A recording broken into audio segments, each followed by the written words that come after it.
ताहले तेहेन दो जहाँ बन करावा ओना दो हुयुग कना अनुमान बाचक से सिलोजियम।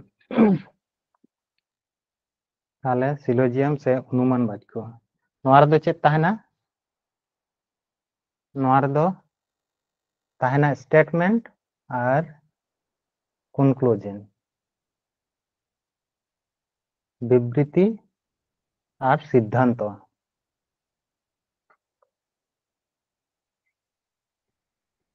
ताहले नेलाबन तीना धरन ते स्टेटमेंट से विबृति ताहेना।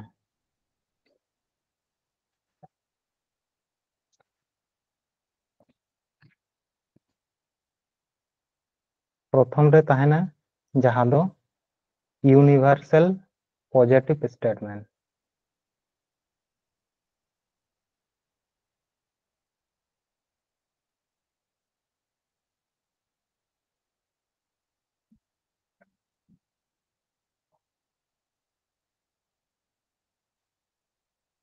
पॉजिटिव स्टेटमेंट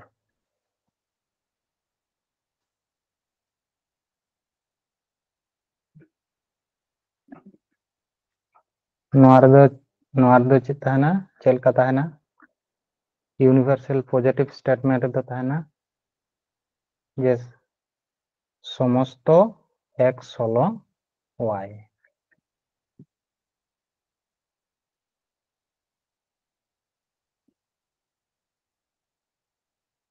समस्त एक्स हलो वाई। तारपरे बन नेला universal negative statement. Negative statement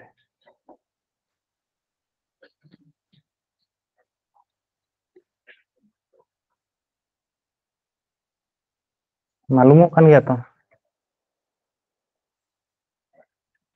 गंके background भाई को हैं बैकग्राउंड चेंज करके भाई को ठीक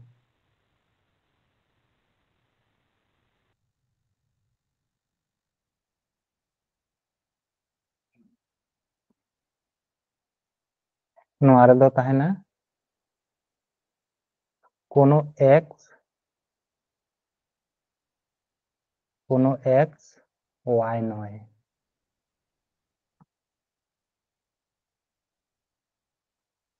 कोनो एक्स वाई नय। तारपरे बन नेला मिटिज दो हुयुग कना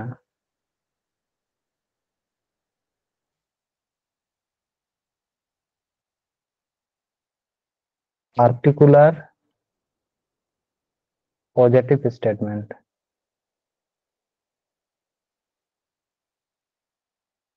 पार्टिकुलर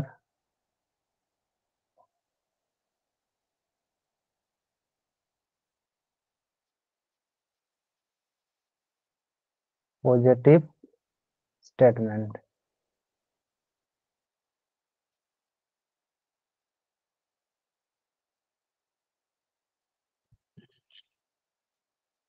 और मिटिज दो बन नेला पार्टिकुलर नेगेटिव स्टेटमेंट। अच्छा पार्टिकुलर पॉजिटिव स्टेटमेंट दो नोंका लायोआ जे किछु एक्स हलो वाई ओंडे दो चे हिजुआ किछु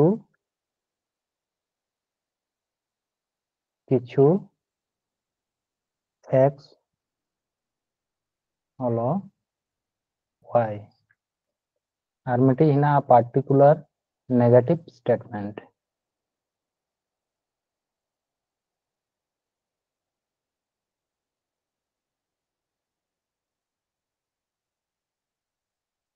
particular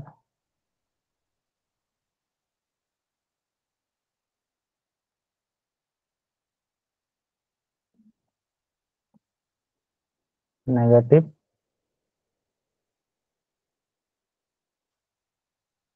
statement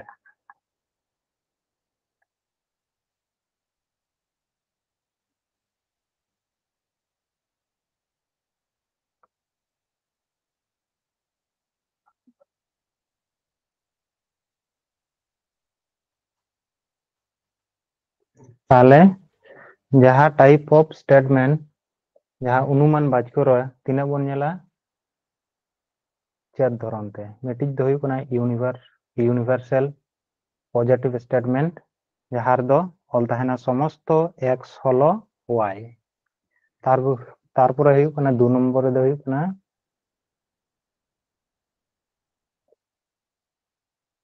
universal negative statement ओना रे दो कोनो एक्स वाई नय 3 रे दो पार्टिकुलर पॉजिटिव स्टेटमेंट ओना रे दो किछु एक्स हलो वाई और 4 नंबर रे दो हुई कना पार्टिकुलर नेगेटिव स्टेटमेंट नोआ रे दो किछु एक्स वाई नय किछु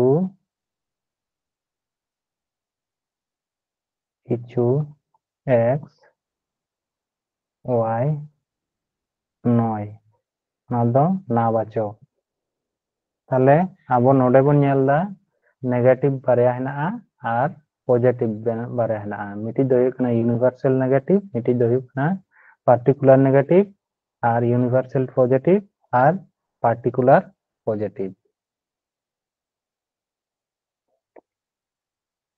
तारपरे बन नेला ओना रना जहाँ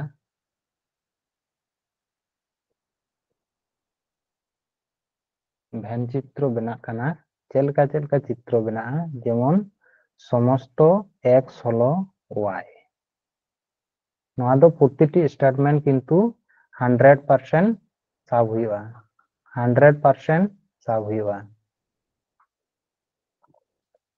चेलका समस्त एक्स हलो वाई ताले समस्त एक्स हलो वाई ताले एक्स तो भीतर रे तहन कनाय और वाई दो बाहरे रे तहन कनाय जेहेतु चेक लई कदाय समस्त एक्स हलो वाई तारपरे मेना कदा चे यूनिवर्सल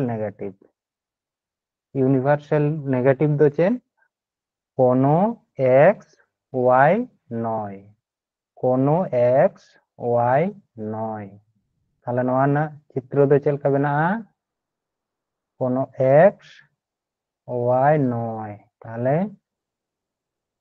कोनो एक्स वाई नय ताहले नुकिना कोनो सम्पर्क गे बानु कदा एक्स और वाई जेहेतु मेनता कोनो एक्स वाई नय और समस्त एक्स हलो वाई नोआ दो पॉजिटिव रे ताहले नुई जहां एक्स हेना कदेया उनी दो को ओकारे हेनाया वाई भितरी रे तारपरे बन नेला पार्टिकुलर पॉजिटिव स्टेटमेंट दो चेलका बना पार्टिकुलर पॉजिटिव स्टेटमेंट दो किछु एक्स हलो वाई किछु एक्स हलो वाई ताहले किछु एक्स दो ओकारे तहन कनाय वाई भितर रे हैं ताहले किछु एक्स दो वाई रे तहन कनाय नोते एक्स और वाई हो एक्स रे तहन कनाय और एक्स हो वाई रे तहन कनाय ताहले नुकिन दो तीना 50% काते माने 50-50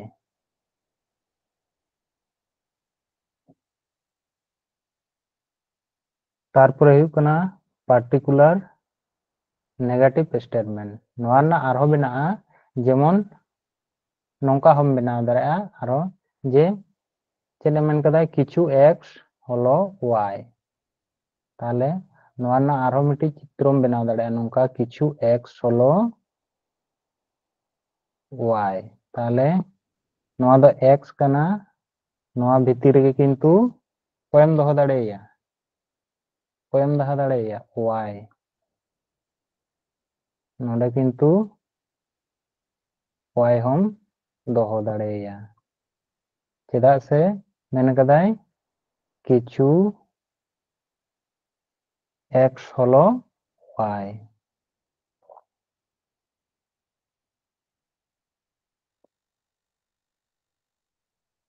আর পার্টিকুলার নেগেটিভ স্টেটমেন্ট মানে প্রতিটি নাগে নোয়ানা হ যদি নোয়ানা হ যদি মেনা আরো মিটি যাহা ইউনিভার্সাল পজিটিভ স্টেটমেন্ট রেনা আরো মিটি বেনা'a চিত্র যেমন সমস্ত x হলো y তাহলে নংকা হম বেনাম দাড়ে'a যে সমস্ত নয় ᱫᱚ মনে কামে x হ্যাঁ x যদি আম যদি নয় চেনে মেনদা যদি নোয়া চেতান চেতান থেকে তাহেনাই তো মেন দাড়েয়া যে নয় ᱫᱚ পুরা x ভিতরে রে y হেনায়া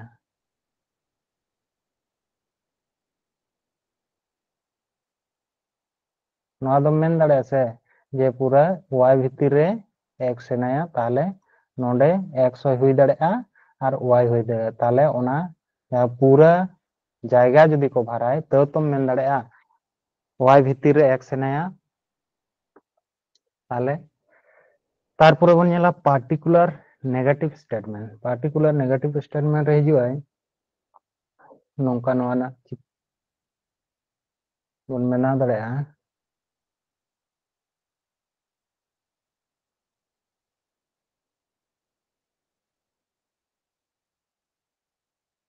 ᱱᱩᱭ ᱫᱚ x ᱠᱟᱱᱟᱭ ᱟᱨ ᱱᱩᱭ ᱫᱚ y ᱠᱟᱱᱟᱭ ᱪᱮᱫ ᱞᱟᱹᱭ ᱠᱮᱫᱟᱭ কিছু x y নয় কিছু x y নয় তাহলে নিশ্চয়ই তাহে দাঁড়ায় y কিছু x চেন মেনদা কিছু x মানে কিছু গান x কয় বাং কানায় y বাং কানায় কিছু গান x মেনদাই y ᱫᱚ বাং কানায় তাহলে কিছু ᱫᱚ নিশ্চয়ই কানায় ওনাতে নোয়া না ᱫᱚ নংকা হবে না দাঁড়ায় আর বাখান নংকাম বেনা দাঁড়ায় কালকা নুই ᱫᱚ ᱠᱟᱱᱟᱭ x আর উনি যাহাই y উনি ᱫᱚ ᱪᱮᱫ নোয়া জায়গা রেম দহ দাঁড়াইয়া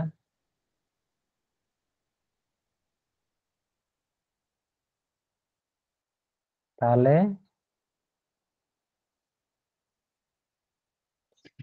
ভ্যান চিত্র আবো নংকা বন তৈরি দাঁড়ায় তাহলে নোয়া অনুমান বাক্য দো কিন্তু আবো দো ভ্যান চিত্র থেকে বন করাওয়া নংকা তেহ করা যে পার্সেন্টেজ হিসাবতে কিন্তু আবো দো নোয়া থেকে তাহলে খান সহজতে যত হড় বন বুঝ দাঁড়ায় বুঝ দাঁড়ায় তাপে নোডে গে আসল নোডে গে বুঝে হুইউआ তারপরে অন্তে দো হা তাহলে খান সহজ তেপে বুঝ দাঁড়ায় যাহাই কো যদি বাপে বুঝাও দাঁড়ায় কাট খান লয় পে চোহা কোশ্চেন করা করা থেকে অবশ্য বুঝ দাঁড়ায় পে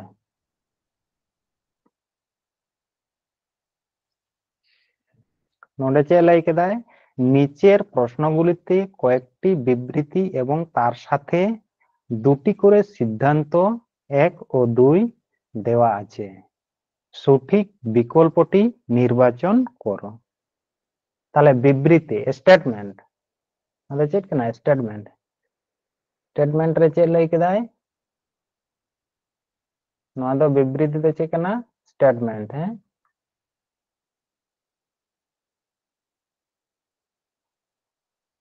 স্টেটমেন্ট রে চে লাই কেদায় সব কুকুরেই বিড়াল হয় চে লাই কেদায় সব কুকুরেই বিড়াল হয় তাহলে নোয়া না ভ্যান চিত্র চেল কা বন বেনাওয়া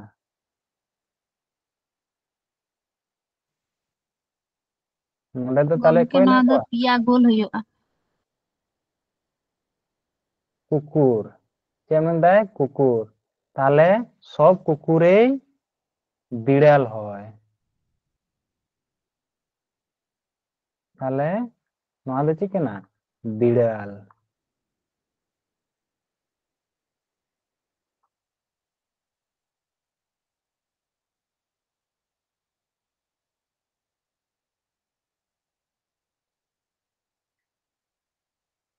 বিড়াল তাহলে সব কুকুরেই বিড়াল হয়। আর চেয়ে মেন্দায় সব বিড়াল বাদুড় হয়।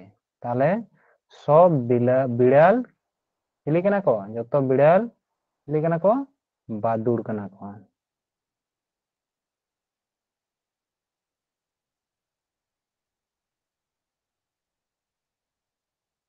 চিলি কানা को বাদুড় কানা को। তাহলে সিদ্ধান্ত রে চেয়ে লই কেদা নওয়া না যাহা ভেন চিত্র দো ননকা বেনাক কানা যেহেতু চেয়ে মেন কেদা সব কুকুরেই বিড়াল হয় তাহলে যত কুকুর গে চিলি কানা को বিড়াল কানা को। আর সব বিড়ালে বাদুড় হয় সব বিড়াল বাদুড় হয় তাহলে যত বিড়াল চিলি কানা को বাদুড় কানা को। তাহলে নোডে সিদ্ধান্ত রে চেয়ে লই কেদায় সিদ্ধান্ত রে লই কেদায় কনক্লুশন রে চেয়ে লই কেদায় সব বাদুড় বিড়াল হয় চেয়ে লই কেদায় সব বাদুড় বিড়াল হয়। তাহলে যত বাদুড় কি বিড়াল কানা को যত চেয়ে লই দেয় নোডে তো চেয়ে লই কেদায় সব বিড়াল বাদুড় হয় সব বিড়াল বাদুড় হয় মানে যত পুসিগে কিন্তু চিলি কানা को বাদুড় কানা को। আর নোডে চেয়ে লই কেদায় মেনদা যত বাদুড় কি বিড়াল কানা को তাহলে বাং যেহেতু যত বিড়াল বাদুড় কানা को কিন্তু যত বাদুড় দো বিড়াল দো বাং কানা को ওনাতে নোয়া স্টেটমেন্ট নোয়া সিদ্ধান্ত দো ভুল গিয়া। তাহলে নোয়াটা প্রথম না যা সিদ্ধান্ত ওনা দো ভুল গিয়া। তারপরে না 2 নম্বরে চেয়ে লই কেদায় সব কুকুরে বাদুড় হয় বাদুড় কানা হ্যাঁ সব কুকুরে বাদুড় হয়। Gongke তাহলে skin bang nyalok যত kana. Nyalok kan gaya gongke. ñelok kana কাটি হয়তো Heh, ডিস্টার্ব nito তো do নেটওয়ার্ক को। তাহলে চেমদা সব কুকুরে nito do বাদুড় হয় তাহলে যত কুকুর গে কিন্তু ওকারে না কাট কোয়া বাদুড় ভিতর রে না কাট কোয়া ওনা খাतिर তে চেয়ে লই দেয় সব কুকুরে বাদুড় হয়। তাহলে নোয়া দো চে নোয়াটা সিদ্ধান্ত তো কিন্তু কনক্লুশন দো ঠিক গিয়া। তাহলে আবো নোডে নিতো বন বাছাওয়া ওকাটা উত্তর হুইউগ তাবনা চে মেনদায় কেবলমাত্র সিদ্ধান্ত 1 অনুসরণ করেছে সিদ্ধান্ত 1 এবং 2 উভয়েই অনুসরণ করেছে কেবলমাত্র সিদ্ধান্ত 2 অনুসরণ করেছে সে কেবল সিদ্ধান্ত 1 অথবা 2 উভয়েই অনুসরণ করেছে। তাহলে নোয়া না দো ওকাটা উত্তর হুইউগা কেবলমাত্র সিদ্ধান্ত 2 অনুসরণ আকাদায়।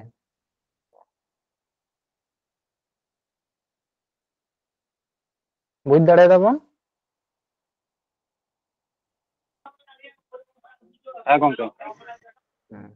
হ্যাঁ গঙ্কে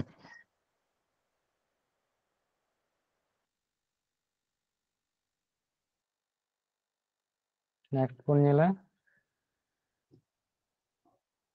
नोरे चेद लई केदा विबृति से स्टेटमेंट रे लई केदा किछु टेबिल बई হয় কিছু টেবিল বই হয় কিছু টেবিল চেনে মেন কেদা বই হয় ইন চেনে লই লেদা কিছু কিছু এক্স ওয়াই হয় লই লিদেন সে কিছু এক্স ওয়াই হয়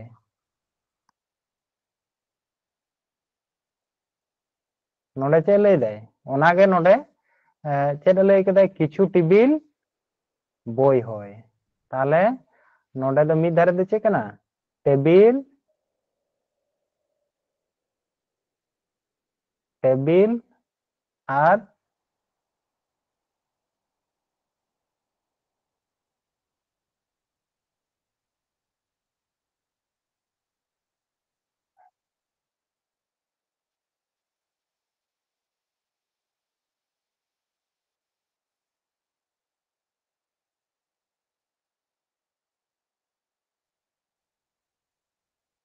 টেবিল চেনে মেন দা বই হ্যাঁ আর চেদ লই কেদা সব বই চেয়ার হয় চে লই কেদা সব বই চেয়ার হয় তাহলে সব বই চেদ লই কেদা চেয়ার হয় তাহলে নোয়া দিচ্ছে কেনা চেয়ার হ্যাঁ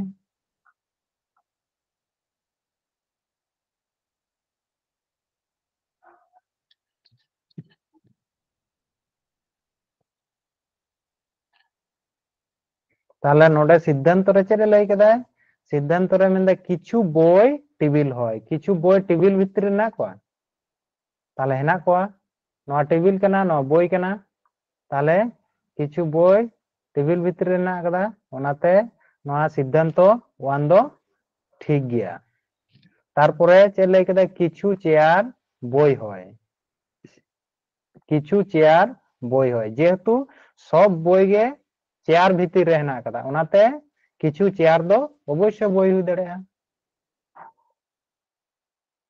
সব বই চেয়ার হয় আর নোডে চেয়ে দেয় কিছু চেয়ার বই হয় তাহলে নিশ্চয় যদি যত তাহেনা যত বই যদি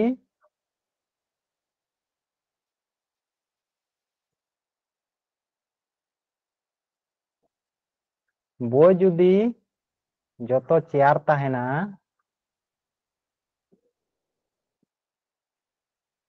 চেয়ার তাহেনা তাহলে নিশ্চয় ও কিছু চেয়ার তো বই ভিতরে তাহেনা ওনা খাतिर ते स्टेटमेंट 2 हो किंतु ठीक है ठीक गया সিদ্ধান্ত 2 हो किंतु ठीक गया হ্যাঁ তাহলে কিছু টেবিল বই হয় ওটা নেলপে কিছু টেবিল বই হয় আর মেনদা কিছু চেয়ার বই হয় কিছু চেয়ার চের ভিতরে না বই ভিতরে না তাহলে ওনা খাतिर নোয়া তো কিন্তু বানার গে ঠিক গিয়া তাহলে নোয়া না উত্তর দো কাটা হইবা উত্তর দো হইবা বি সিদ্ধান্ত অপশন বি 1 গঙ্কে এবং হুম হুম সিদ্ধান্ত 1 এবং 2 উভয়েই অনুসরণ করেছে বুঝ দাঁড়ে দেবন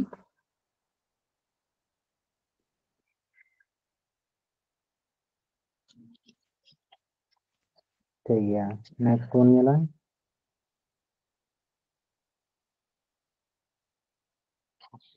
नोडे चलते हैं स्टेटमेंट রেচে লই কেদায় কিছু পোকা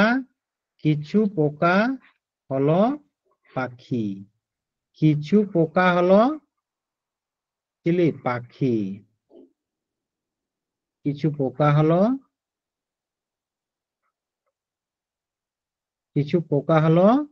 পাখি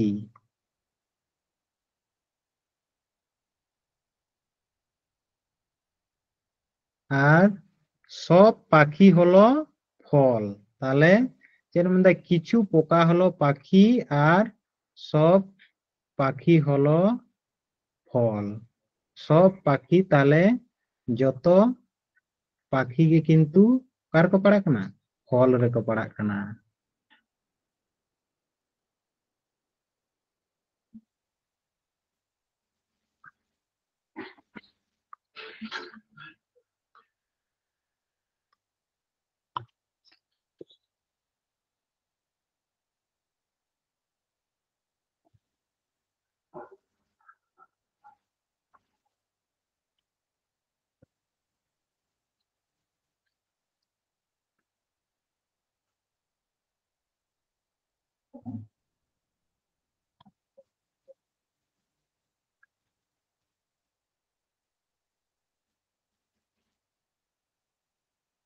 তাহলে যেটা মেন কথা কিছু পোকা হলো পাখি আর সব পাখি হলো ফল তাহলে সিদ্ধান্ত কোন নিলা সিদ্ধান্ত রে লই দেয় সিদ্ধান্ত রে লই দেয় সব ফল হলো পাখি সব ফল হলো পাখি যত ফল কি পাখি ভিতরে না লাইফে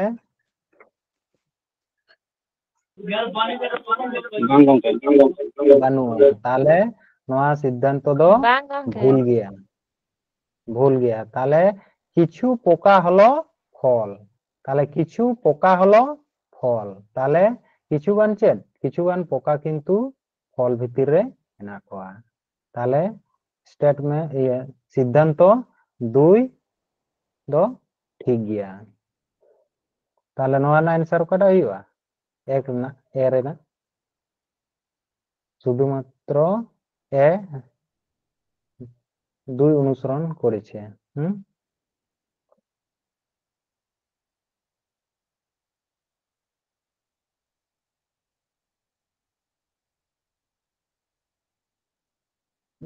ᱡᱟᱦᱟᱸᱭ ᱠᱚ ᱡᱩᱫᱤ হ্যাঁ ᱪᱮᱫ ᱞᱟᱹᱭ ᱠᱮᱫᱟᱭ ᱠᱤᱪᱷᱩ পোকা হলো পাখি তাহলে কিছু পোকা নᱚᱰᱮ নুᱠᱩ ᱫᱚ চিলি কেন নয়া নুই ᱫᱚ ᱦᱩᱭᱩᱜ ᱠᱟᱱᱟ পোকা আর নুই ᱫᱚ ᱦᱩᱭᱩᱜ ᱠᱟᱱᱟ পাখি তাহলে কিছু পোকা হলো পাখি ᱚᱱᱟ ᱠᱷᱟᱹᱛᱤᱨ ᱢᱟᱲᱟᱝ ᱨᱮᱜᱮ ᱵᱟᱹᱧ ᱞᱟᱹᱭ ᱞᱮᱫᱟ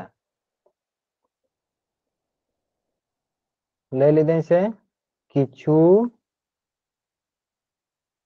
x হলো y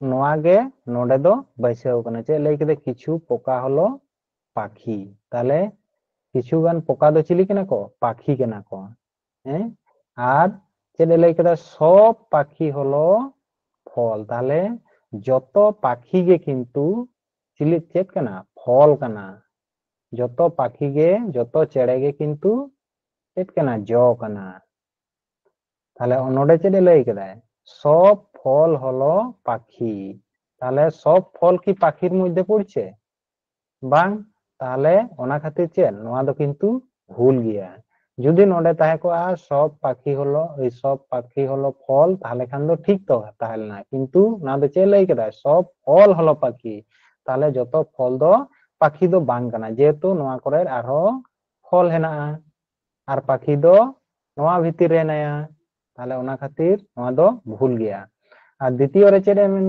কাদা কিছু পোকা হলো ফল তাহলে কিছু পোকা হলো চেত ফল তাহলে ফল ফল দো তিনাতে কানা নুনাতে কানা তাহলে নোডা কিন্তু পোকা সালা দো জুপড়া হেনায়া সম্পর্ক হেনা তায়া তাহলে কিছু পোকা হলো ফল তাহলে নোয়া দো ঠিক গিয়া তাহলে শুধুমাত্র কাটা শুধুমাত্র সিদ্ধান্ত 2 অনুসরণ করেছে নেক্সট বন নেলা 5 নম্বরে চেলনা কাদা বিবৃতি রে চে লই কেদাই নিতো দো কিন্তু বাড়াওনা মারাং তো তিনা তাহলনা মারাং তো কিন্তু বিবৃতি রে তিনা তাহলনা বারেয়া হ্যাঁ বারেয়া কাতে তাহলনা বিবৃতি এম নিতো দো কিন্তু পেয়া কাতে না তাহলে নিচের প্রশ্নগুলিতে কয়েকটি বিবৃতি এবং তার সাথে দুটি সিদ্ধান্ত দেওয়া আছে হ্যাঁ অনকাগে সেম গিয়া চে লই কেদাই কিছু গাছ হলো বন কিছু গাছ হলো না দো গাছ তাহলে কিছু গাছ হলো বন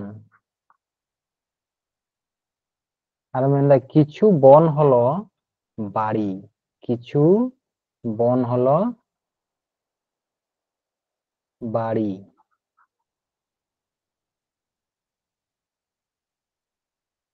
চলে মেনদা কিছু বন হলো বাড়ি আর কিছু বাড়ি হলো তাম্বু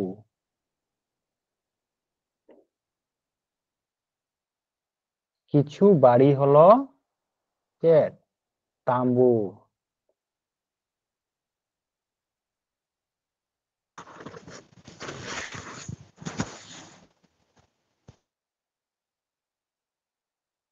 তাহলে নোয়ানা ভেন চিত্র দো কিন্তু নঙ্কা বেনা কানা চে লই কেদা কিছু গাছ হলো বন কিছু বন হলো বাড়ি আর কিছু বাড়ি হলো তাম্বু তাহলে সিদ্ধান্ত বন নেলা সিদ্ধান্ত রে চে লই কেদাই সিদ্ধান্ত রে লই কেদাই কিছু তাম্বু হলো বন তাহলে তাম্বু আর বন মধ্যে কোনো সম্পর্ক মেনা তাম্বু আর বন মধ্যে কোনো সম্পর্ক হয় না বানুয়া তাহলে ওনা খাতির নোয়া দো ভুল গিয়া তাহলে কিছু তাম্বু হলো বন তাহলে তাম্বু আর বন মধ্যে কোনো সম্পর্ক বানু কাদা তারপরে লই কেদা কিছু বাড়ি হলো গাছ কিছু বাড়ি হলো গাছ বাড়ি আর গাছ মধ্যে কোনো সম্পর্ক মেনা বানুয়া তাহলে নোয়া হো কিন্তু ভুল গিয়া তাহলে তারপর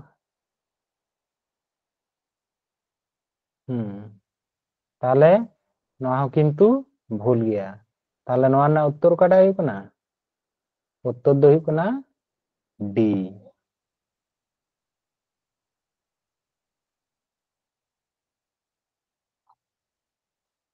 उत्तर काटा डी बुझ दाड़े दापे जुदी जेहेतु गाछ और बाड़ी साला कोनो सम्पर्क बानुआ और बन और तांबू साला कोनो सम्पर्क बानु कदा ओनाते नोआ दो किन्तु भूल गया और नुई दो चेद नुई दो लेदा नुई दो नोडे दो चेद लई कदा किछु तांबू हलो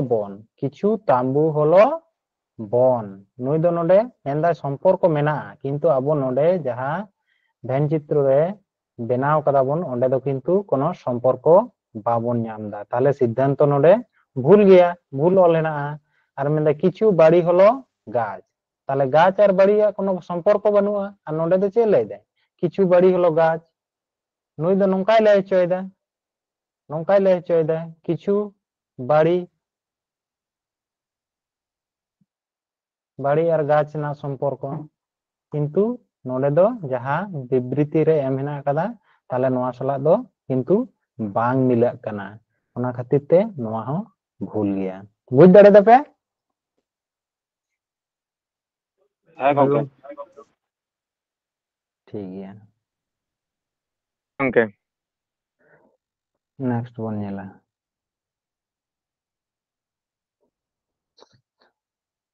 नोडे चेद लई कदाय किछु दिन हलो रात्रि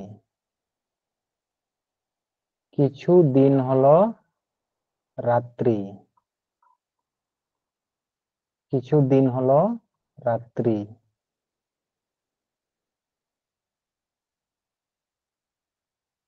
ताहले किछु दिन चेद लई कदाय रात्रि केना है और समस्त रात्रि हलो तारा ताहले जतो रात्रि के किन्तु इपिल जतो निदा के किन्तु इपिल तारा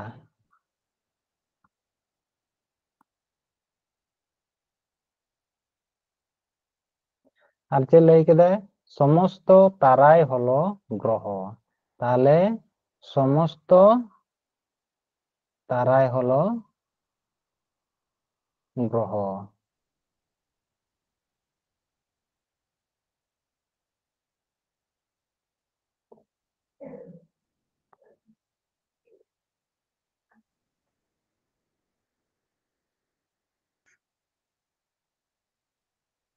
भेन चित्र पे आखा दाड़े कना से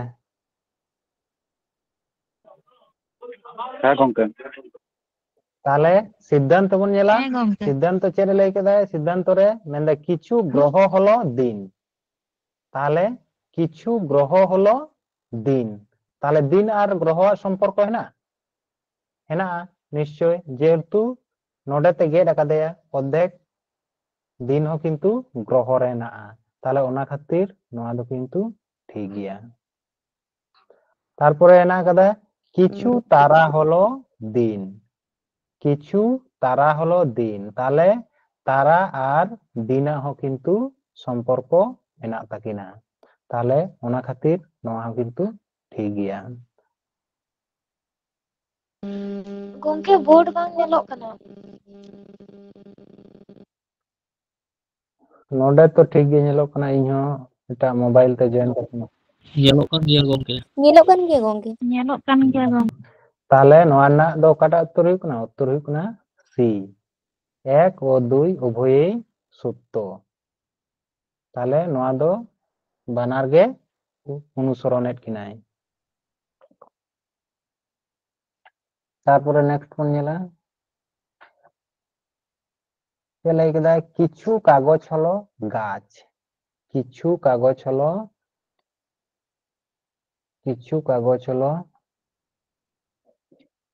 गाछ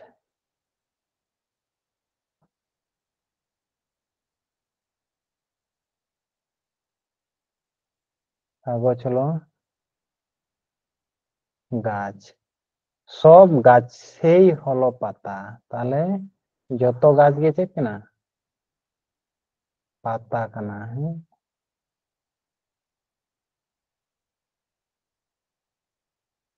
পাতা কানা।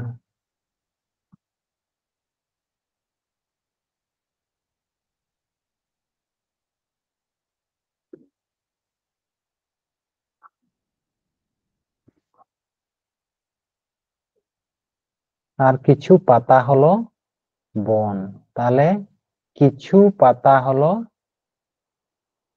চেদ বন। তাহলে কিছু কাগজ হলো গাছ, কিছু কাগজ হলো গাছ, আর সব গাছেই হলো পাতা। তাহলে যত গাছকে কিন্তু পাতা কানা। আর কিছু পাতা হলো বন, তাহলে কিছু পাতা চেদ কানা বন কানা। তাহলে সিদ্ধান্ত রেবন নেলা কিছু বন হলো কাগজ, কিছু বন হলো কাগজ। তাহলে কাগজ আর বনা কোনো সম্পর্ক হেনা তাকিনা? বানু তাকিনা। বন আর কাগজা কোনো সম্পর্ক বানু তাকিনা। তাহলে ওনা খাतिर নোয়া দো কিন্তু ভুল গিয়া। চেদ লই দে আজ দো কিছু বন হলো কাগজ, কিন্তু নুই কাগজ আর বন মধ্যে কোনো সম্পর্ক বানুয়া। ওনা খাतिर নোয়া সিদ্ধান্ত দো ভুল গিয়া। 2 নম্বর বন নেলদা কোনো বনেই কাগজ নয়, কোনো বনেই কাগজ নয়। তাহলে কোনো বন গে কিন্তু কাগজ দো বাং কানা, নোয়া দো কিন্তু ঠিক গিয়া। কোনো কাগজ গে কিন্তু বন দো বাং কানা, ওনা খাतिर নোয়া দো ঠিক গিয়া। তাহলে নোয়া না এনসার দো কাটা हुआ শুধু 2 সত্য। হ্যাঁ, উত্তর বি। নেক্সট বন নেলা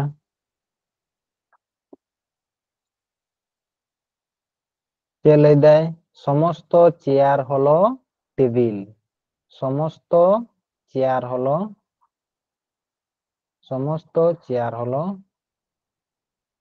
টেবিল।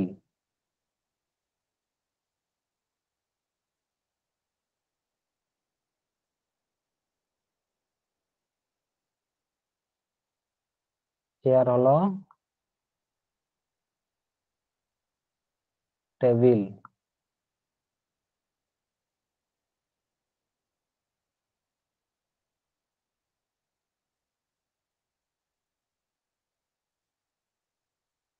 তাহলে কোনো টেবিল পাত্র নয়, কোনো টেবিল চেনে মেন্দা পাত্র নয়, কোনো টেবিল পাত্র নয়।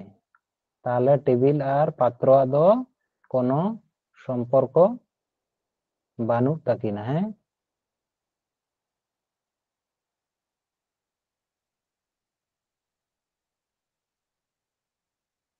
কিছু পাত্র হলো পেয়ালা, কিছু পাত্র হলো চেন পেয়ালা।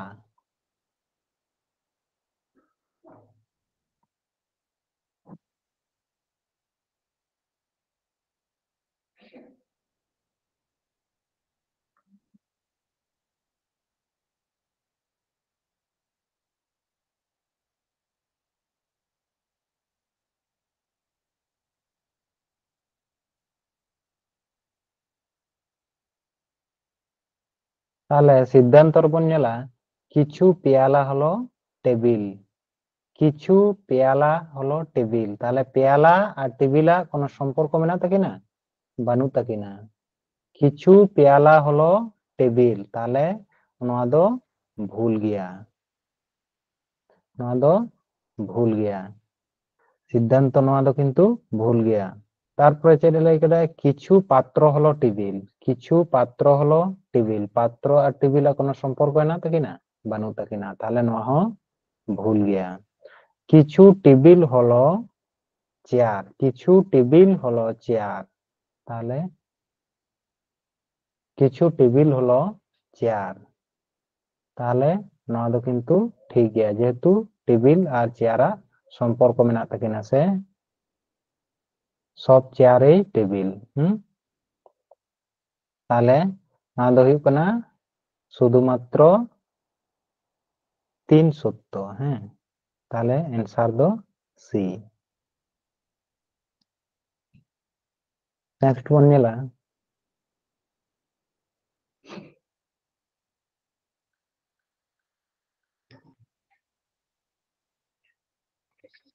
नितो दो किंतु बिबृति हो किंतु पेया काते हेनाआ आर सिद्धांत हो पेया काते ताले किछु पाखी हलो काक किछु पाखी हलो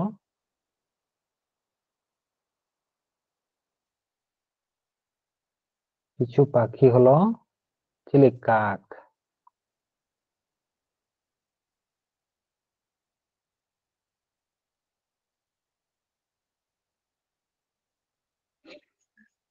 আর সমস্ত কাক হলো মাছ তাহলে যত কাহুগে চিলি কেনা কো মাছ কেনা কো হ্যাঁ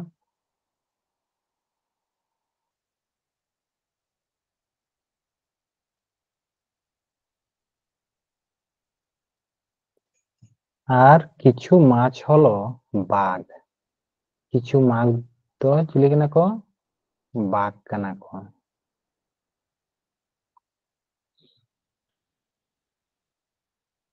কিছু মাছ দো চিলি কেনা কো বাঘ কেনা কো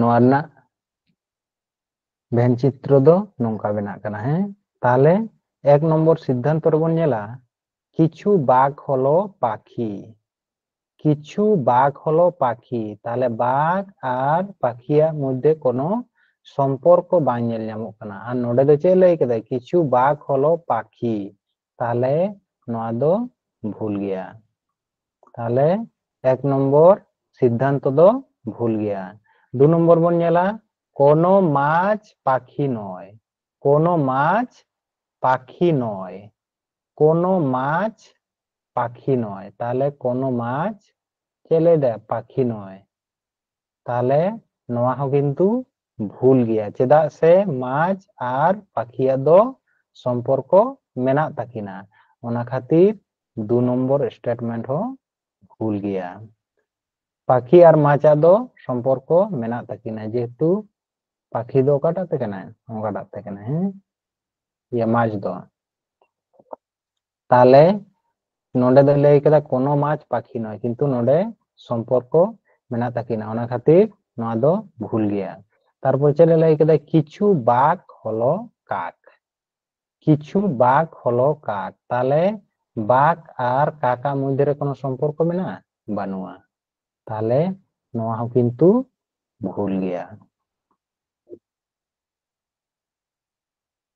ताले नोआ हो किंतु भूल गया ताले उत्तर काटा हुयु कना ऑप्शन ई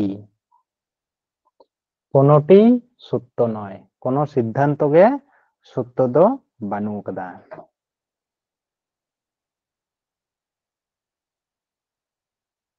तारपरे क्वेश्चन बन नेला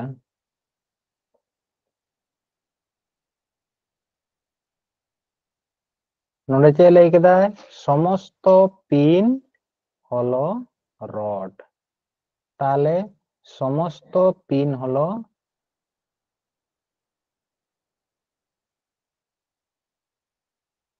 समस्त पिन हलो रड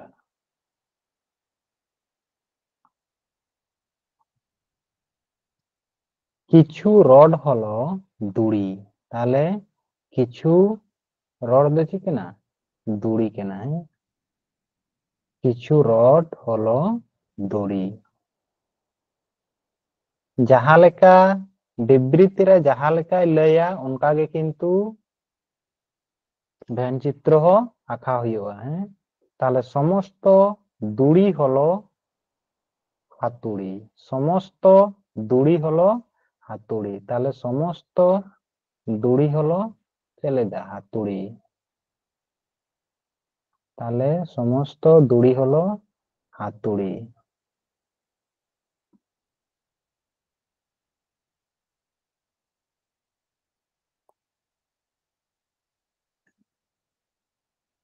ताले सिद्धांत रे बन नेला एक नंबर सिद्धांत रे चले लई दाय किछु पिन हलो हातुड़ी তাহলে পিন আর হাতুড়িয়ার কোনো সম্পর্ক মেনাগা? পিন আর হাতুড়িয়ার কোনো সম্পর্ক মেনাগা? বানুয়া। তাহলে ওনা খাतिर নোয়া হো ভুল। তারপরে ñেল পে কিছু হাতুড়ি হলো রড। কিছু হাতুড়ি হলো রড। কিছু হাতুড়ি হলো রড। তাহলে হাতুড়ি আর রড সম্পর্ক হেনা? হাতুড়ি আর রড সম্পর্ক মেনাগা। তাহলে নোয়া দো ঠিক গিয়া। তারপরে 3 নম্বর ñেল পে কোনো পিন হাতুড়ি নয়। কোনো পিন হাতুড়ি নয়। তাহলে কোনো পিন হাতুড়ি নয়।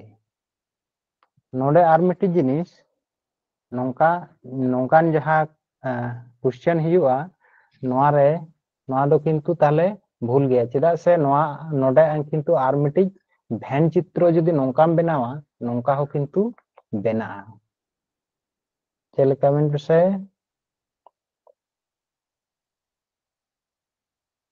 नोआ दो कना पिन पिन রড হ্যাঁ তারপরে চলে কেদায় কিছু রড হলো দড়ি। কিছু রড হলো দড়ি। কিছু রড হলো দড়ি হ্যাঁ সে না দো দড়ি না দা আর তে দো चे রড ᱤᱧ ইয়াও কদা আর না পি কেনা না দো পি তে দো পিন আর চলে কেদা সমস্ত দড়ি হলো হাতুড়ি। যদি ᱤᱧ নৌকাᱧ বেনাওয়া তাও তো ইᱧᱟᱹᱜ ᱫᱚ ভুল ᱫᱚ ᱵᱟᱝ ᱦᱩᱭᱩᱜ ᱛᱤᱧᱟ। ᱱᱚᱣᱟ ᱫᱚ ᱡᱩᱫᱤᱧ ᱦᱟᱛᱩᱲᱤᱭᱟ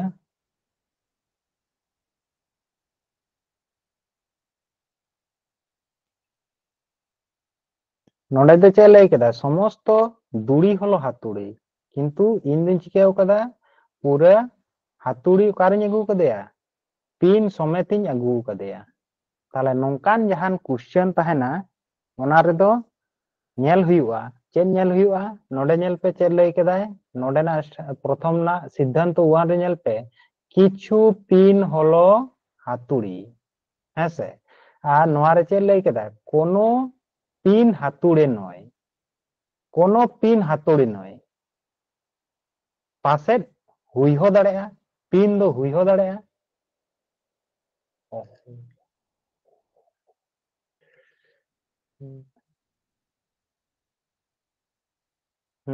हुई हो दाड़ेया जेहेतु नाडे तो बाय मेन कदा से जे समस्त नोडे दो चे लई केदाय समस्त दुड़ी हलो हातुड़ी। ताले नोआ जदी नौकाटा तिन और अगुया नोते ते बेनावया तो इᱧᱟᱹᱜ दो ओंडे दो भूल दो बांग हुयुआ। ताले नोआ ना दो चेल का बोन नेला नोआ ना नियम दो हुयुक कना पेया नियम नेल हुयुआ। चेत चे नियम प्रथम दो हुयुक कना मिटिज दो सिद्धांत रे नेल हुयुआ। मिटिज दो नोडे नेल पे नुई चिली कना पिन और हातुड़ी ना कना से मिटिज दो हुयुक दरकाराय पॉजिटिव मिटिज दो हुयुक दरकाराय नेगेटिव। नोडे चेड लई केदा किछु पिन हलो हातुड़ी नोआ दो चेड कना पॉजिटिव बाचको कना किंतु नोआ दो नेल पे चेड कना कोनो पिन हातुड़ी नय नोआ दो चेड कना नेगेटिव बाचको कना। ताले एक नंबर नियम रे हुयुक कना एक नंबर नियम हुयुक कना मिटिज पॉजिटिव हुई दरकार और मिटिज नेगेटिव हुई दरकार हुईना।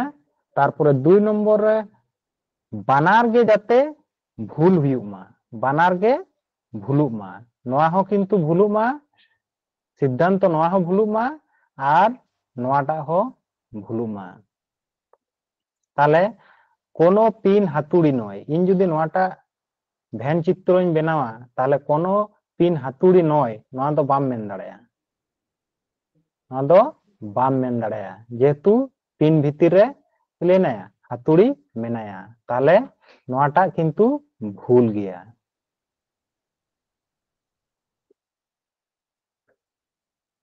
हुईना बारया नियम हुईना बानार गे बानार किंतु मिटी नेगेटिव और मिटी पॉजिटिव हुई दरकार कना और बानार गे भूल हुई दरकार कना और चेन बानार किंतु होना जेमन पिन और हातुड़ी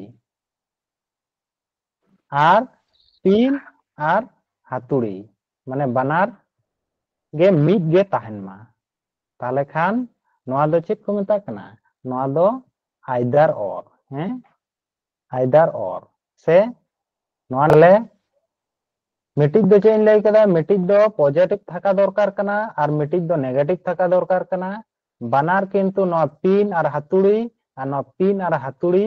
ताहेन दरकार कना और चेक ताहेन दरकार कना और बानार भूल ताहेन दरकार ताहले खान गे चेक हुआ आइदर और से अथवा ताले नोडे ना उत्तर दो काटा हुई कना उत्तर हुई कना डी एक अथवा 3 नोना उत्तर दो नंका दो बांग कना है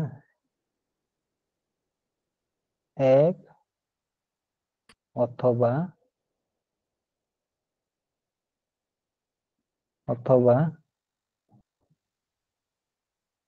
3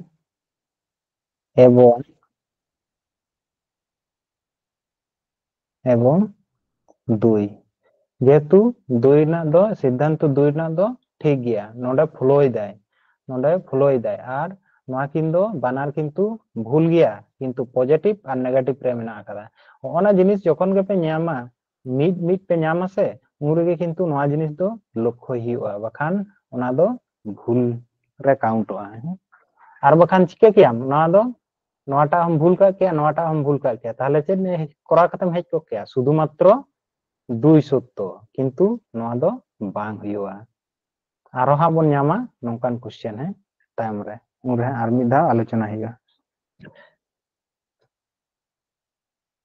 नोडे जल पे किछु बोई हलो कागज विबृति रे चे लई कदा किछु बोई हलो कागज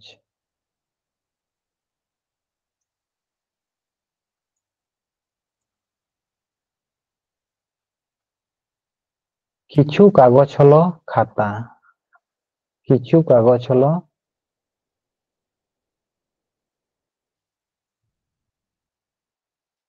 खाता आंदा किछु खाता हलो पेन किछु खाता हलो पेन ताले नोडे सिद्धांत रे चे लई दा 1 नंबर रे किछु बोई हलो खाता ताले बोई साला खाता कोनो संपर्क बना बानुआ और नोडे दो चे लई दे किछु बोई हलो कथा ताले नोडे सिद्धांत चे ओल कदा भूल है ओल कदा है ताले नोआ दो भूल गया है नोआ दो भूल गया 2 नंबर बन नेला किछु कागज हलो पेन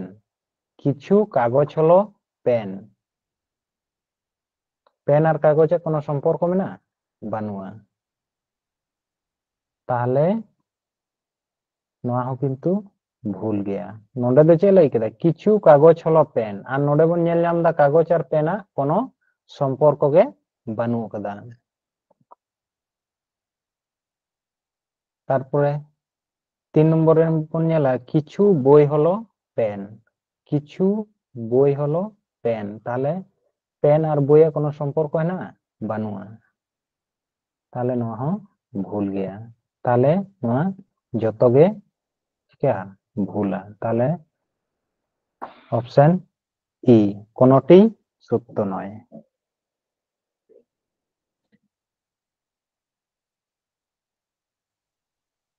नेक्स्ट बन नेला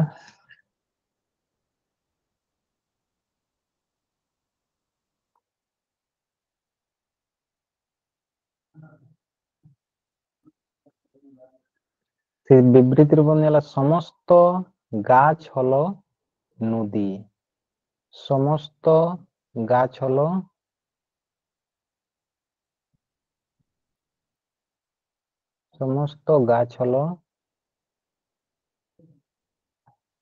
चे नदी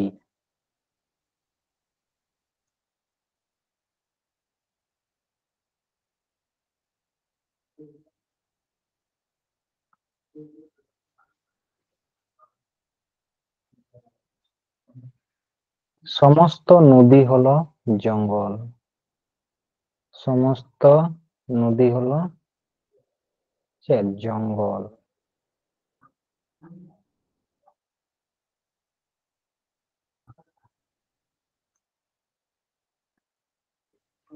আর কোন জঙ্গল পাহাড় নয়। কোন জঙ্গল चेत बांग कना पहाड़ बांग कना।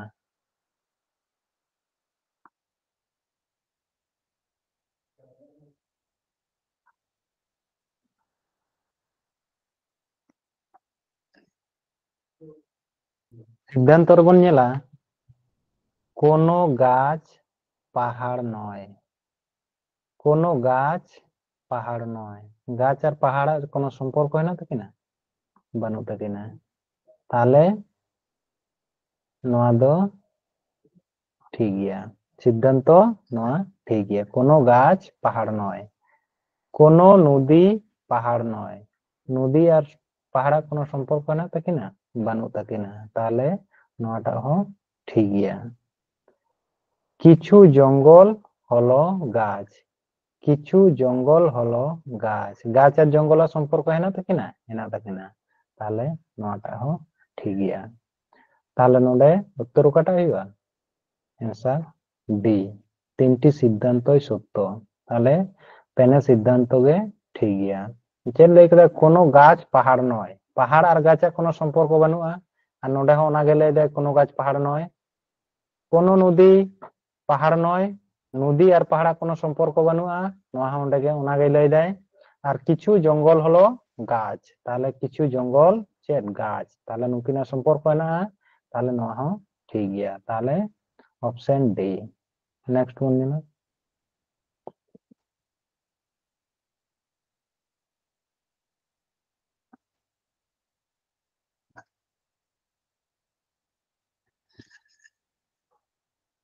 नोडे बन नेला किछु बास हलो टैक्सी। ताले किछु बास चेद केना टैक्सी केना है।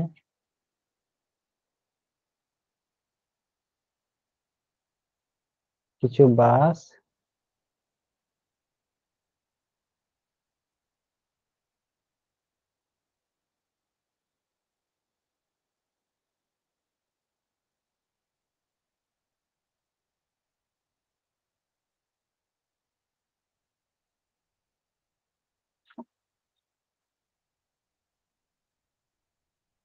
टैक्सी केना है। और किछु टैक्सी हलो नौका। किछु टैक्सी हलो नौका।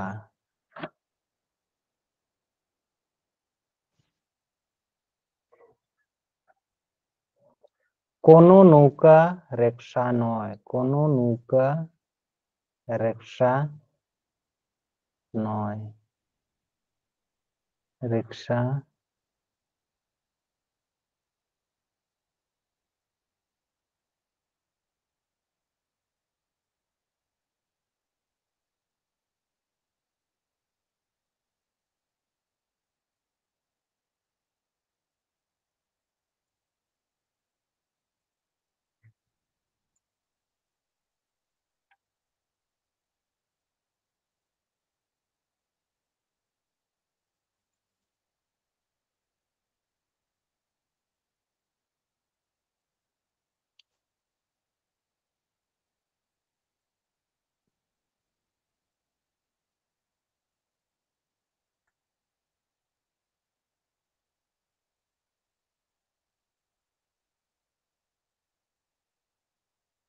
नोआ दो चेक ना रिक्शा केना है।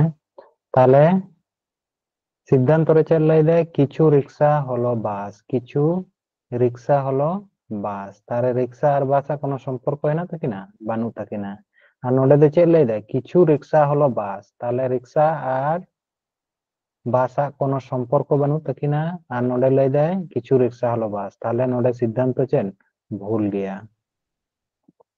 2 नंबर बन नेला किछु नौका हलो बास। किछु नौका हलो बास। ताले नौका और बासा कोनो सम्पर्क है ना तकिना बानु तकिना ताले नोआ हो भूल गया।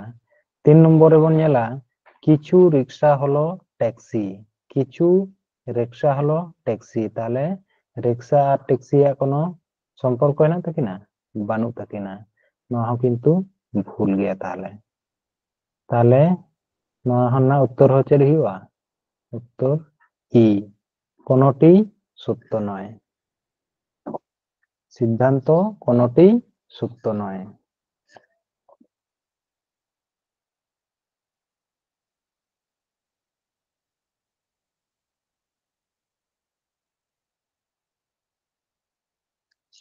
नेक्स्ट बन नेला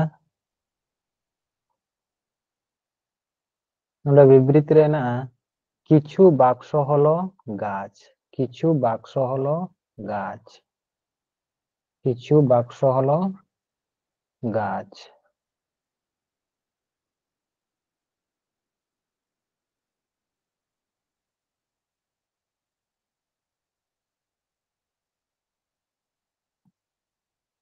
বাক্স হলো গাছ,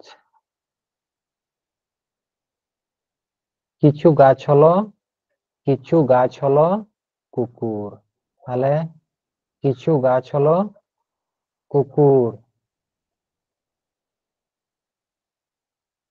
কিছু গাছ হলো কুকুর, আর সমস্ত কুকুর হলো আপেল, সমস্ত সমস্ত কুকুর হলো আপেল,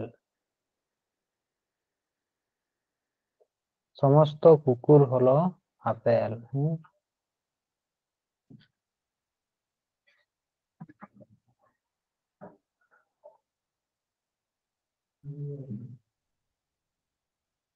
তাহলে সিদ্ধান্ত রে চলে দেয় কিছু আপেল হলো বাক্স, তাহলে কিছু আপেল হলো বাক্স, তাহলে বাক্স আর আপেল কোনো সম্পর্ক মেনা তাকিনা? বানুক তাকিনা, তাহলে নয়া হᱚᱸ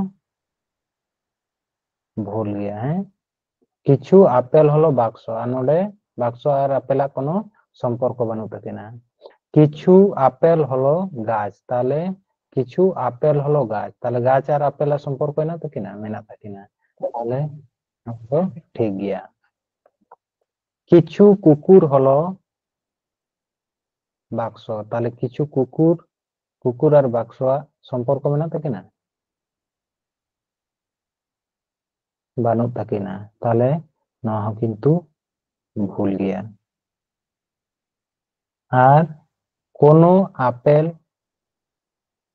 আপেল বাক্স নয়, কোনো আপেল বাক্স নয়,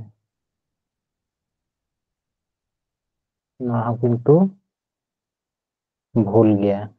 चेदा लय पसे मांग तक लैद पे तहन नवा ना बहन चित्र दो किंतु आर मिटी बेना, चेदा बेना नोडे चेद ना आपेल आर बाक्सो, नोडे हेना आपेल आर बाक्सो, नोडे चेद ना नोडे पॉजिटिव हेना पॉजिटिव सेंटेंस आर नोडे चेद ना नेगेटिव सेंटेंस, हेना नेगेटिव सेंटेंस। ताहले नोआ ना आर मिटी चेद का बेना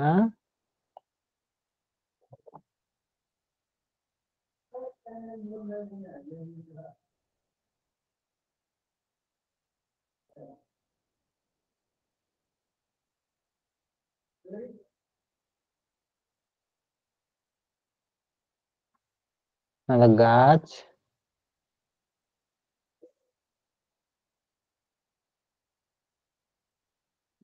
कुकुर আর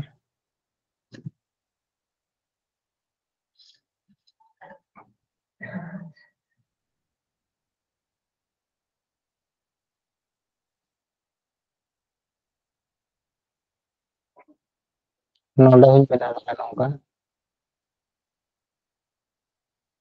नोआ दो आपेल, ताहले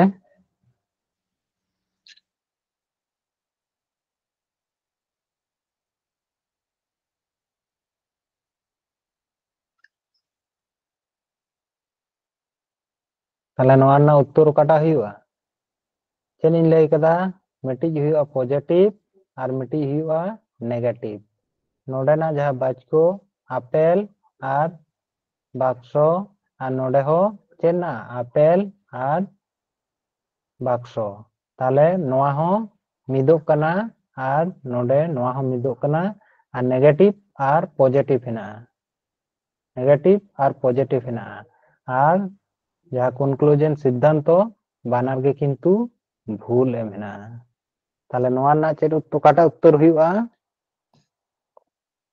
ओकाटा उत्तर हुआ उत्तर बी चेदा एक अथवा चार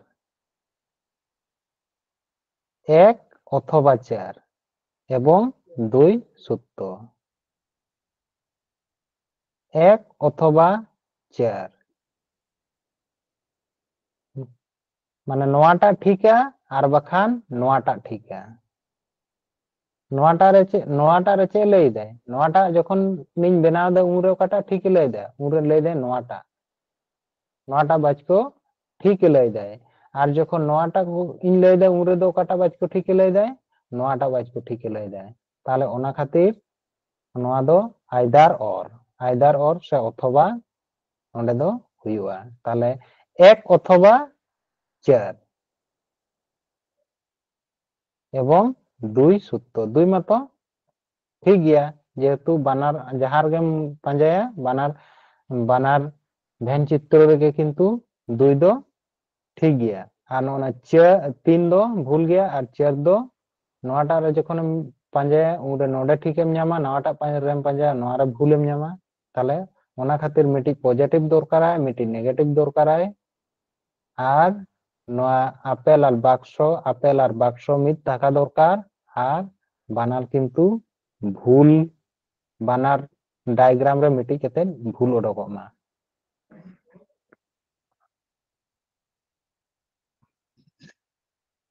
बुझ दाड़े दपे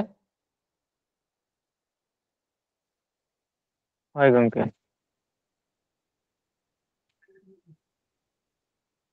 ठीक है नेक्स्ट बोल नेला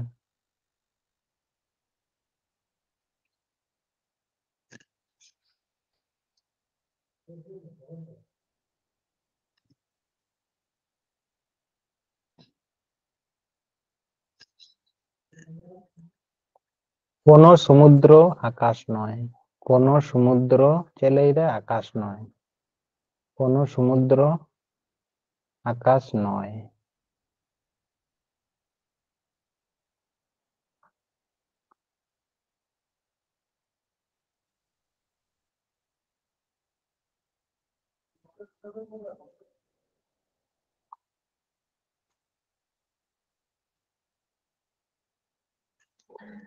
कोनो आकाश महासागर नय ताले कोनो आकाश चेद बांग कना महासागर बांग कना আর চলে দে কিছু সমুদ্র হলো মহাসাগর তাহলে কিছু সমুদ্র হলো মহাসাগর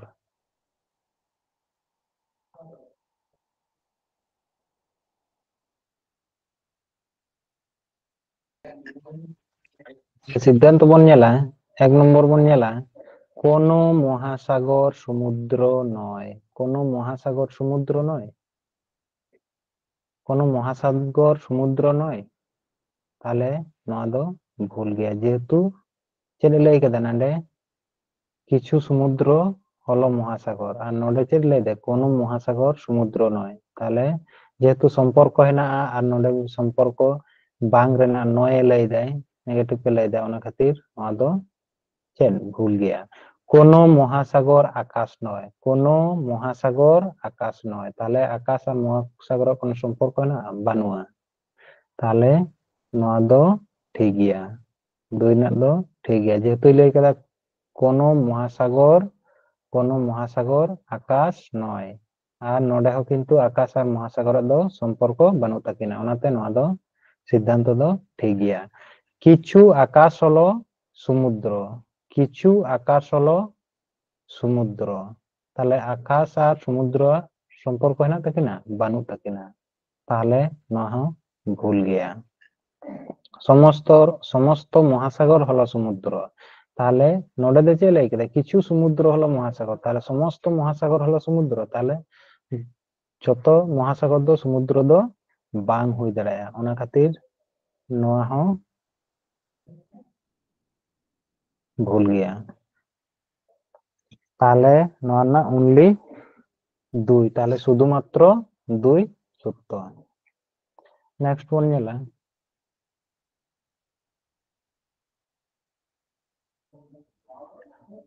সমস্ত খেলোয়াড় হলো কবি সমস্ত খেলোয়াড় হলো কবি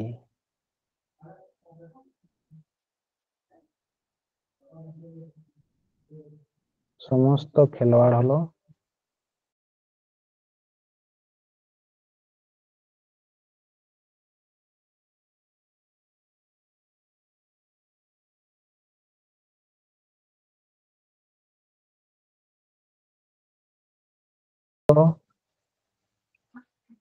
খেলোয়াড় হলো কবি কিছু কবি হলো গায়ক তাহলে কিছু কবি ছিল কিনা কো গায়ক কানা কো কিছু কবি গায়ক কানা কো আর কিছু গায়ক হলো অভিনেতা তাহলে কিছু গায়ক ছিল কিনা কো অভিনেতা কানা কো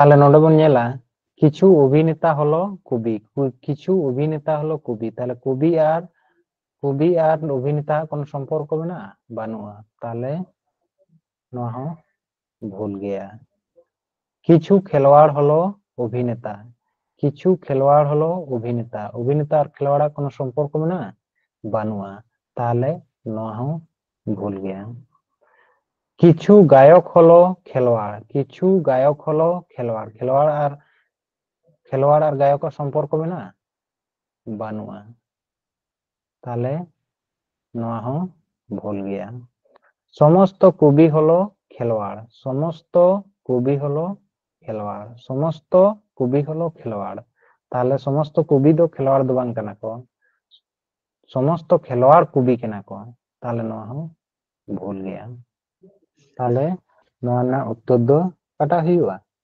কোনটি সত্য নয় সিদ্ধান্ত কোনটি সত্য নয় নেক্সট বন নিলা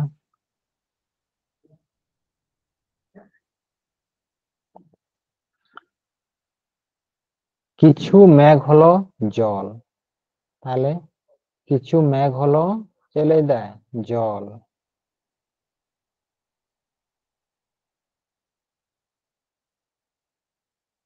মেঘ চেট কেনা জল কানা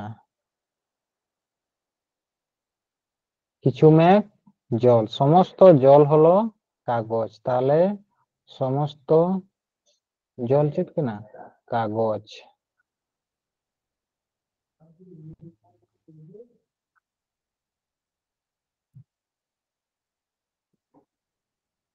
কিছু কাগজ হলো কাঠ কিছু কাগজ হলো ঠিক না কাঠ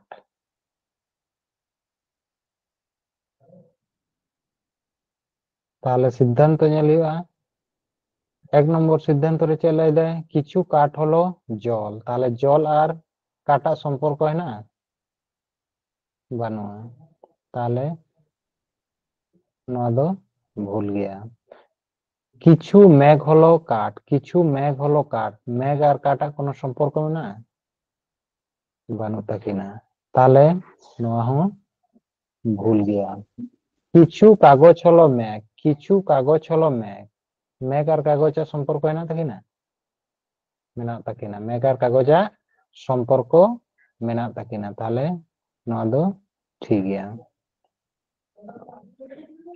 কিছু কাঠ হলো মেঘ কিছু কাঠ হলো মেঘ কিছু কাঠ হলো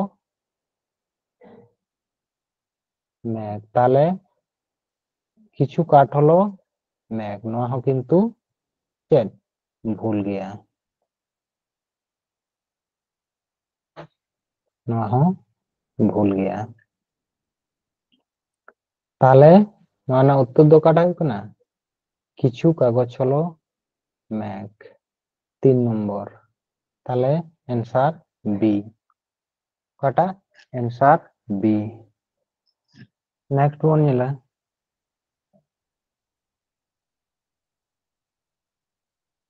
সমস্ত কলম হলো বই তাহলে সমস্ত কলম হলো চেদ বই।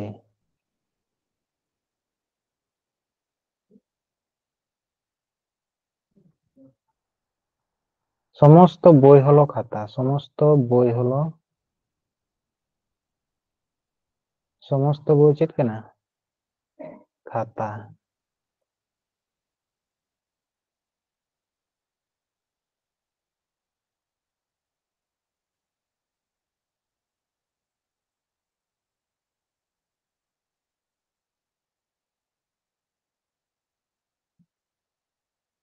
কিছু খাতা হলো পেন্সিল, তাহলে কিছু খাতা হলো পেন্সিল।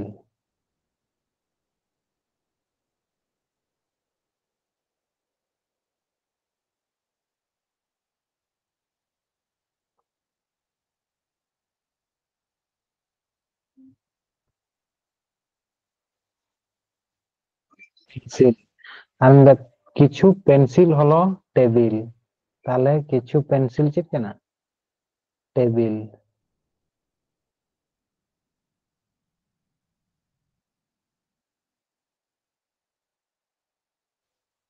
তাহলে কিছু পেন্সিল হলো টেবিল, তাহলে সিদ্ধান্ত বন নেলা 1 নম্বর সিদ্ধান্ত বন নেলা কিছু টেবিল হলো খাতা, তাহলে কিছু টেবিল হলো খাতা। খাতা টেবিल সম্পর্ক না খাতা বানুয়া, তাহলে নয় दो ভুল গিয়া। কিছু পেন্সিল হলো কলম, কিছু পেন্সিল হলো কলম। কলম আর পেন্সিল কোনো সম্পর্ক না থাকে না বানু থাকে না, তাহলে নয় हो ভুল গিয়া। সিদ্ধান্ত 2 हो ভুল গিয়া।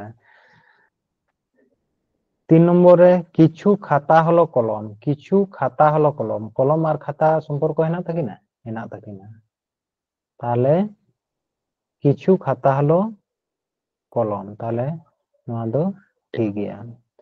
সমস্ত কলম হলো খাতা, সমস্ত কলম হলো খাতা। সমস্ত কলম गे কিন্তু খাতা কানা है, যেহেতু সমস্ত বই খাতা কানা ওনা খাতির যেহেতু বই ভিতরে चे না কলম, তাহলে ওনা খাতির সমস্ত কলম चे না খাতা কানা। हाँ ঠিক है, তাহলে কাটা ঠিক है ডি শুধুমাত্র 3 এবং 4 সত্য। নেক্সট বন নেলা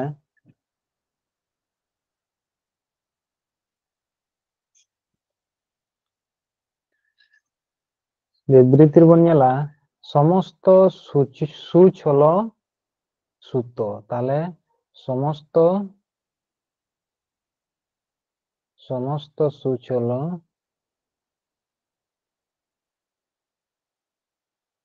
সুতো।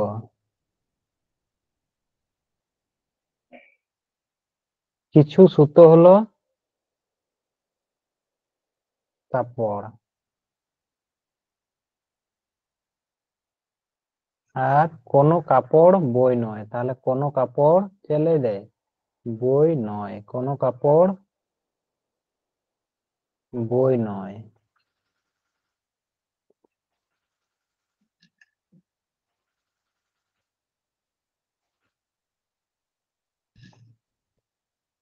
আর সমস্ত বই হলো খাতা, তাহলে সমস্ত বই চেক না খাতা। তাহলে সিদ্ধান্ত বন নেলা কিছু খাতা হলো সূচ, কিছু খাতা হলো সূচ, তাহলে সূচ আর খাতা কোনো সম্পর্ক না, সূচ আর খাতা কোনো সম্পর্ক না বানুয়া, তাহলে নয় ভুল গিয়া। কিছু বই হলো সুতো, কিছু বই হলো সুতো। বই আর সুতো কোনো সম্পর্ক না, বই আর সুতো কোনো সম্পর্ক বানুয়া, তাহলে নয় ভুল গিয়া। কোনো খাতা সূচ নয়, কোনো খাতা সূচ নয়, তাহলে খাতা আর সূচ চালাচ্ছে একটা সম্পর্ক। কোনো খাতা আর কোনো খাতা সূচ নয়, তাহলে কোনো খাতা সূচ নয়, নয় दो ঠিক গিয়া। যেহেতু খাতা আর সূচের সম্পর্ক বানুয়া ওনাতে নয় दो ঠিক গিয়া।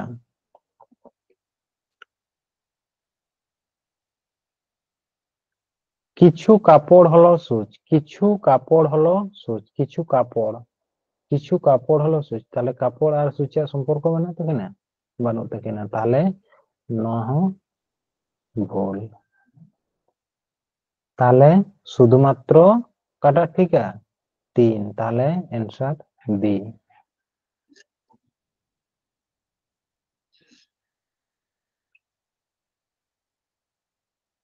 चले के सब आपेल लाल। ताले चेरे मेंदा सब आपेल लाल। আর নোয়ারে চেরে মেंदा কোনো লাল ফল সস্তা নয়। তাহলে সিদ্ধান্ত রে ñেল পে চলে কেদা সব আপেল সস্তা। সস্তা না কথা নোডে মেনা? নোডে সস্তা না কথা মেনা? bang gongke বানুয়া। আর নোডে চেরে মেंदा কোনো লাল ফল সস্তা নয়। নোডে হেনা কথা হেসে। নোডে चेरे मेन कदा कोनो लाल फल सस्ता नय। আর নোডে चेरे लई कदा सब आपेल सस्ता। নোডে तो चेरे लई कदा सस्ता नय। नेगेटिव स्टेटमेंट तीसो पॉजिटिव बाय हुई दड़ेया। नेगेटिव स्टेटमेंट तीसो पॉजिटिव बाय हुआ। আর पॉजिटिव स्टेटमेंट तीसो नेगेटिव बाय हुआ।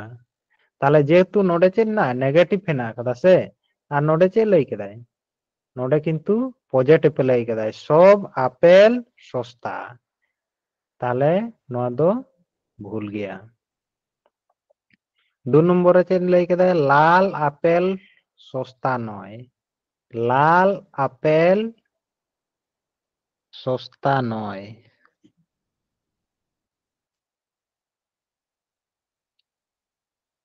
তাহলে লাল আপেল সস্তা নয়। তাহলে আপেল দো চেদ কানা? আপেল যত আপেল গে তো লালা। হ্যাঁ যত আপেল গে লালা। হ্যাঁ গongke যত আপেল গে লালা আর লই কেদা লাল আপেল সস্তা নয়। তাহলে লাল আপেল সস্তা নয়। তাহলে নোয়া দো ঠিক গিয়া। সব আপেল লাল কোনো লাল ফল সস্তা নয়। তাহলে আপেল গে তো লাল আছে আর মেন্দা নোডে লাল ফল সস্তা নয়। তাহলে লাল আপেল সস্তা নয়। তাহলে নোয়াটা দো ঠিক গিয়া। তাহলে ওকাটা অনুসরণ দেয় কেবল মাত্র সিদ্ধান্ত 2 অনুসরণ করে। जहाँ तीना क्वेश्चन को करा हुईना प्राय गे किंतु ओना को जतो गे किंतु प्रीवियस ईयर ना क्वेश्चन को तहलना किछु गेला बात कतेन। किछु दो रेल रेना तहलना और किछु दो सीएचएसएल एमटीएस विशेष कते जतोखन नोआ जहाँ अनुमान बाज को जतोखन बेसी सेंट्रल रना जहाँ तीना परीक्षा रे प्राय कम से कम पेया कते पेया पुनिया बेसी कते रेल रे तो पेया धाबी हिजु तहना। पेया पुनिया कते हिजु तहना। ओनाते नोआ दो करा दरकार। डब्ल्यूबीपी रे दो होयतो उना बाको एमा खूब कुटिते को एमा किंतु बाद बाकी जहाँ तीना एग्जाम से ओना रे प्राय किंतु मेटी बारया कते तहन गया। मा ताले तेहन दो इनका गे इन्ना क्वेश्चन गे तहलना सानाम को गे और मिद धाव सागुन निदा।